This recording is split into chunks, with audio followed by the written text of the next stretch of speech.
തൃശൂരിലെ ആകാശപാത ഉദ്ഘാടനത്തിന് തൃശൂർ എംപിയും കേന്ദ്രമന്ത്രിയുമായ സുരേഷ് ഗോപിയെ ക്ഷണിച്ചില്ലെന്ന വിവാദം ആളിക്കത്തുകയാണ്. കേന്ദ്ര സർക്കാരിന്റെ അമൃത് പദ്ധതി പ്രകാരമാണ് ആകാശപാത നിർമ്മിച്ചത്. സംഭവത്തിൽ ശക്തമായ പ്രതിഷേധവുമായി BJP രംഗത്തെത്തിയിരിക്കുകയാണ്. കേന്ദ്ര സർക്കാരിന്റെ പ്രോട്ടോകോൾ പ്രകാരം സംസ്ഥാന മന്ത്രിയേക്കാൾ മുകളിലാണ് കേന്ദ്രമന്ത്രിയുടെ സ്ഥാനം. ഉദ്ഘാടനത്തിന് ഈ പ്രോട്ടോകോളാണ് CPM ലംഘിച്ചത്.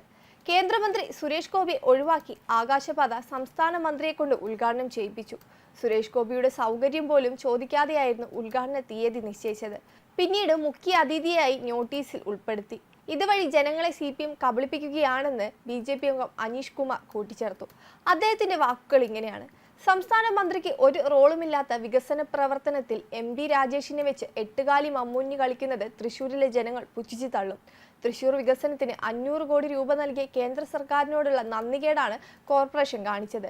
ഇതുവരെ കേന്ദ്ര സർക്കാർ പദ്ധതിയുടെ ഒരു ഉദ്ഘാടനത്തിന് പോലും കേന്ദ്ര സർക്കാർ പ്രതിനിധിയെ ക്ഷണിക്കാത്തത് തികഞ്ഞ നെറികേടാണെന്നും ഇതിൽ പ്രതിഷേധിച്ചാണ് BJP ഉദ്ഘാടന ചടങ്ങ് ബഹിഷ്കരിച്ചതെന്നും BJP ജില്ലാ പ്രസിഡന്റ് പറഞ്ഞു.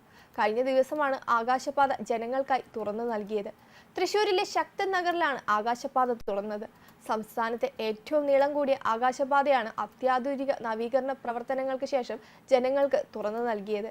കഴിഞ്ഞ വർഷം ഓഗസ്റ്റിലായിരുന്നു ആദ്യഘട്ട നിർമ്മാണം പൂർത്തിയാക്കിയ ശേഷം കാൽനടയ്ക്കായി പാത തുറന്നു നൽകിയത്. തുടർന്ന് നടപ്പാതയ്ക്കുള്ളിൽ എയർ കണ്ടീഷനിംഗ് സൗകര്യം ഒരുക്കുന്നതിനും വശങ്ങൾക്ക് ചുറ്റും ഗ്ലാസും സീലിംഗ്സും സ്ഥാപിക്കുന്നതിനും താൽക്കാലികമായി അടച്ചിട്ടു. അടച്ചുറപ്പുള്ള ഗ്ലാസുകൾ സ്ഥാപിച്ച ശേഷം ഉൾഭാഗം ശീതീകരിക്കുകയും ലിഫ്റ്റ് സൗകര്യം ഒരുക്കുകയും ചെയ്ത ശേഷമാണ് ആകാശപാത ഇപ്പോൾ ജനങ്ങൾക്ക് സമർപ്പിച്ചത്. കേന്ദ്ര സർക്കാരിന്റെ അമൃത് പദ്ധതിയിൽ നിന്ന് ഉൾപ്പെടുത്തി അർബൻ ട്രാൻസ്പോർട്ട് സെക്ടറിൽ നടപ്പാക്കിയ ആകാശപാത ജനങ്ങൾക്ക് വളരെയധികം ഉപകാരപ്രദമാണ്. 11 കോടിയോളം ചെലവഴിച്ചാണ് ആകാശപാതയുടെ നിർമ്മാണ പ്രവർത്തനങ്ങൾ പൂർത്തിയാക്കിയത്. ആകാശപാതയുടെ മുകളിൽ സ്ഥാപിച്ച സോളാർ പാനലിലൂടെയാണ് എയർ കണ്ടീഷനിങ്ങും വെളിച്ച സംവിധാനങ്ങളും പ്രവർത്തിക്കുന്നത്. ഈ വർഷം അവസാനത്തോടെ മറ്റു ഭാഗങ്ങളിലും സോളാർ പാനലുകൾ സ്ഥാപിക്കുന്നത് പൂർത്തിയാകും. തിരക്കേറിയ ശക്തൻ നഗറിൽ അപകടങ്ങൾ ഒഴിവാക്കുന്നതിനോടൊപ്പം ജനങ്ങൾക്ക് ചൂടറിയാതെ നഗരക്കാഴ്ചകൾ ആസ്വദിക്കാനുള്ള സൗകര്യവും ഒരുക്കുന്നുണ്ട്.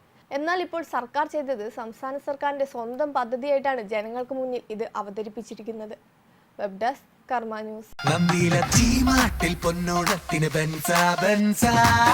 നന്ദില ജിമാർട്ട് ബെൻസ ഓഫർ. ഗോപുനന്ദില ജിമാർട്ടിൽ നിന്നും പർച്ചേസ് ചെയ്യൂ. ബെൻസ ഓഫർ നറുക്കെടുപ്പിലൂടെ ബമ്പർ സമ്മാനമായി ഒരു ബെൻസ് കാറും ഒപ്പം 5 മാരുതി എക്സ്പ്രസോ കാറുകളും ഗൃഹോപകരണങ്ങൾക്ക് 70% വരെ ഡിസ്കൗണ്ടും നേടൂ. ഗോപുനന്ദില ജിമാർട്ട് കേരളത്തിൽ എല്ലായിടത്തും.